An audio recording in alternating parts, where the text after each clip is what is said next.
Hey guys, Graveyard Graham, Midnight Ride, etc., etc. I like having a separate channel to talk about TV and whatever.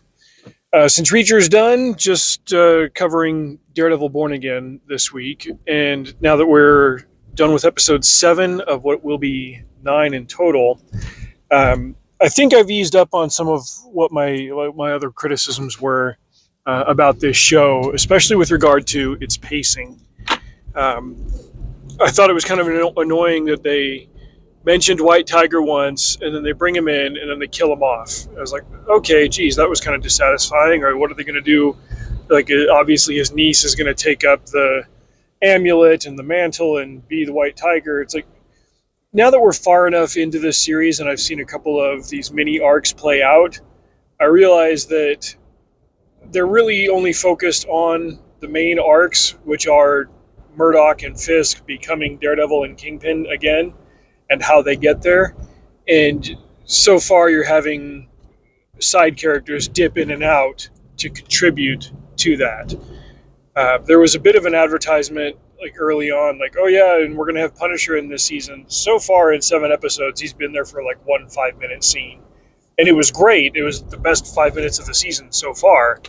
Um, but it was a little bit misleading in that you came to expect that there was going to be more of him, and there just hasn't been. The premise of this episode, art for art's sake, is that they are following up on a serial killer called Muse, who mainly appeared in the last episode. He was hinted at like once in the second or third episode, and that's it. Um, he's going around painting murals in New York City, and the sanitation department was there to try to take some of the murals down, and found out that not only were they epoxied and they were extremely difficult to remove, they had blood in them, and that this mural artist, like Dark Banksy, basically, was a serial killer in addition to doing the graffiti. And as it comes close to home real quick for Daredevil, one of Muse's victims is White Tiger's niece. He goes and rescues her in the last episode, and then come to find that apparently in all of New York City, there's like one therapist, and she just happens to collect a whole bunch of crazy clients. In this case, she's dating Matt Murdock. She's counseling Fisk and his wife for their marriage problems, and she's also counseling a guy named Bastion Cooper, who is, as it turns out, is Muse. And it all comes to a head when he has like a really tense session with her, and he tells her that, hey, I'm really glad with the way that things have worked out, but I'm definitely Muse, and I'm going to serial kill you and use your blood for my obra maestra. And just as Daredevil is carrying out his own investigation into Muse, he realizes that his girlfriend therapist lady is a target, and he goes after her. And even though she's injured, he's able to save her. And she pulls out a gun and like kills Muse before she passes out from her injuries. So, in service of the main arc of the season, like, yes, Daredevil is back. Daredevil is fully back. People have seen him back, and that news of that gets to Fisk, and he's really pissed off because he said in the first episode to Murdoch, like they got together and they had a cup of coffee or whatever, and Fisk is like, whatever you do, like I'm going to run this campaign, I'm going to win this election, I'm going to become the mayor, and you'd better not be Daredevil again. And Murdoch's like, no, that's behind me. And like it's implied by Fisk that hey, if you do decide to put on the costume, I'm going to find you and kill you. And both men are trying to turn over a new leaf, and various forces are exerting themselves on them, making it not impossible, but extremely difficult to do so, and more practical to revert to their alter egos.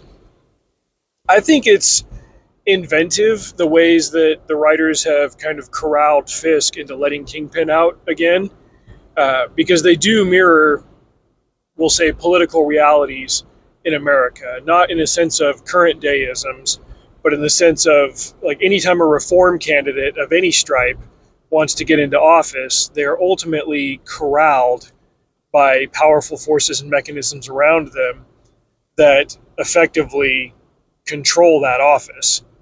I've heard somebody describe it as you can get in and conduct the train, but you're not the one who lays the tracks. And it's those more powerful forces. And Fisk even openly laments that his old criminal empire got taken down by Daredevil, something that took him 10 years to build, because now he doesn't have that. And more or less, that's why he ran for office, to get into a new enterprise and control it long enough to fix the city. Back in 2015, when the first season aired, 10 years ago already, that was a complaint by some of the critics on the Empire podcast that I was listening to back before it turned to suck. They mentioned that, like, what is Fisk's ultimate goal? It seems like he just wants to gentrify New York. He grew up there, and he realizes that it's riddled with problems, and he wants to fix it because he does love the city. The goal wasn't the villainy. It was the method that was the villainy. The fact that he did it with strong-arm tactics, murder, that he consorted with other organized criminals, and that he divided up the city amongst them. And you get this, you get that, you're able to peddle these drugs, you're able to traffic, and you can kill people to get them out of this building, whatever. Like, oh, I want to revitalize the city. That's a noble goal in a nebulous sense. It's the specifics that made him a villain.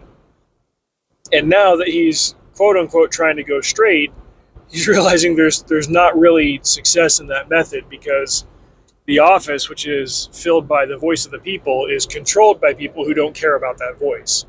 And Fisk is not somebody who responds to being corralled well.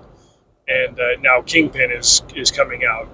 It's just one more reason why Vincent D'Onofrio playing Kingpin is like a top 3 villain out of all of this Marvel stuff that they've done. Not just because of the writing, but specifically because of like the little details and stuff that he brings to that character.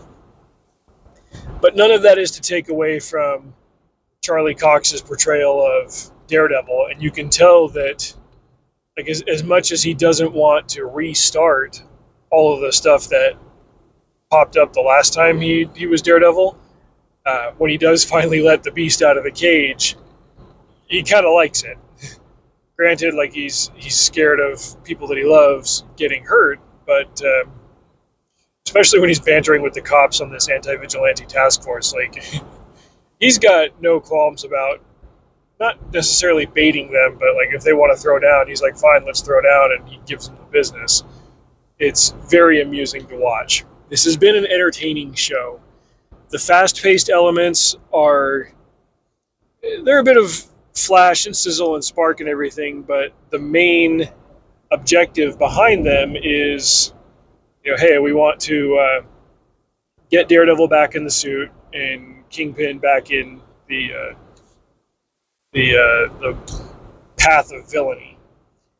One final note I'll say, they hinted at something, I think it was 2 episodes ago. Kingpin was putting a suit on, and one of his suit coats tore. And he's like, oh, I guess I'll have to get some new suits. It was meant to seem like an innocuous throwaway line. I think it really was foreshadowing that he's going to go get some of his armored suits like he had in the main show, like, bulletproof type suits, which I'm really hoping means that we get another cameo from Gladiator, Melvin Potter, the guy who made Daredevil's suit.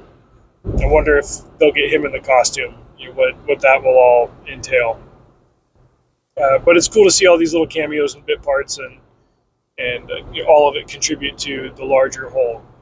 I would settle for having no Gladiator if it means that Punisher comes back, but even if he doesn't, it's been confirmed that I guess Disney Marvel wants to do a special, not like an entire show of Punisher, but basically like a streaming movie about his character, kind of like they did with Daredevil Born Again, where it's all about taking this Netflix character and his arc and not discarding it, kind of moving away from it, and then corralling the lore and the canon into the larger MCU.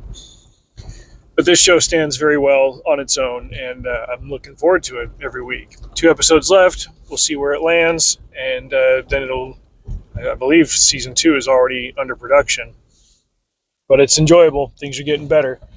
I will say that they are really pushing that F-bomb button way too hard, though. It's like, we're a tough, hard, edgy show. And I'm like, it gets to a point where it's just excessive and distracting. And I wish they didn't hit it so hard. Anyway, that's my thoughts. If you're watching along, let me know what you think. Till next time, drive safe. See you out there.